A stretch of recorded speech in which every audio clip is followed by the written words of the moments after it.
Hello everyone, today hari Christmas, kita tak tahu nak pergi mana, so kita jadi pelancong, kita pergi ke Putrajaya.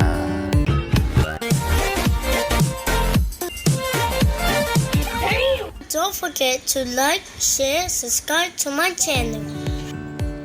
Korang tahu tak, dekat Pink Mosque ni, dekat Masjid Putrajaya, ada satu tempat yang kita boleh pergi makan-makan dan buat lawatan. Di Coklat Souk Putrajaya ni, dalam dia ada museum tentang Putrajaya. So kita orang pun masuk lah.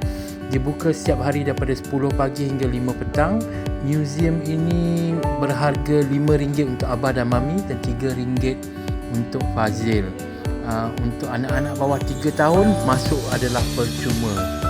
So di sini kita lihat pembangunan kawasan Putrajaya daripada kampung yang dahulunya dinamakan Kampung Perang Besar, diubah oleh Datuk Tun Dr. Mahathir untuk menjadi Administrative Centre for Malaysia.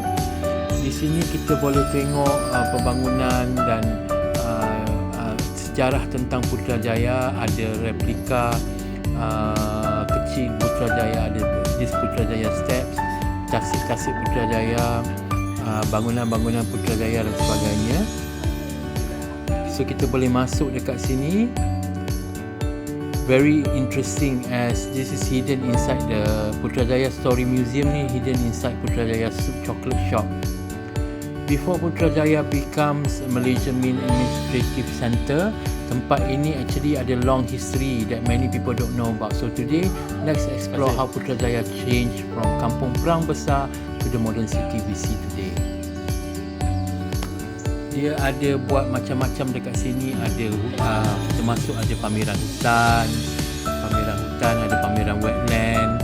So Putrajaya used to be called Kampung Perang Besar. Back then there was a small village surrounded by forests and rivers.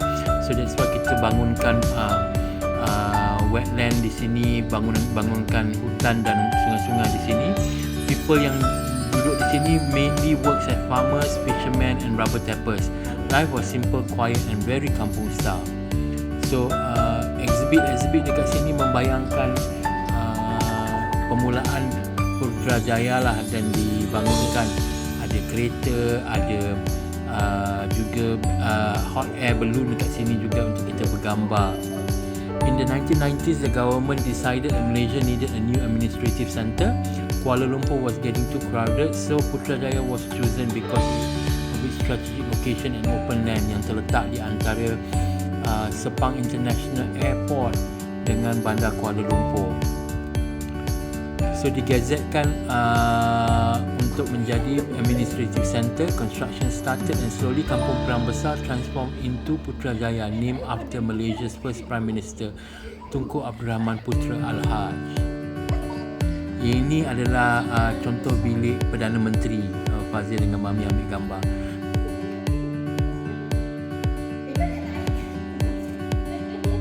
Today, Putrajaya is known for its beautiful architecture, wide road, green parks and iconic buildings like the Perdana Putra dan Putra Mosque. And not just an office city, it's also a place for tourism, culture and learning. Ada gambar-gambar bersama pemimpin negara, bersama pelawat-pelawat yang datang. Ada cerita-cerita tentang tarikan-tarikan dekat sini seperti lampu dan tera. So if you ever in Putrajaya, don't just take photo outside, come inside, learn the history and appreciate how far this place has come. Yang ini Istana Melawati, istana kedua agung kita.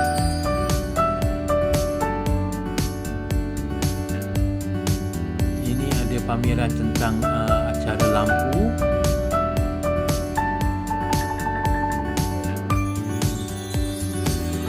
So kawan-kawan, that's all for today's vlog. Don't forget to like, share and subscribe for more videos. See you in my next adventure. Bye bye. So kalau kawan-kawan datang ke Putrajaya, jangan lupa datang ke Putrajaya Story Museum ya. Harga tak mahal, RM5 untuk dewasa, RM3 untuk budak-budak. Dan ada macam-macam dekat sini, macam Luminous punya exhibit lah. So boleh datang dekat sini, masuk bayar tiketnya dekat kedai, dalam kedai coklat.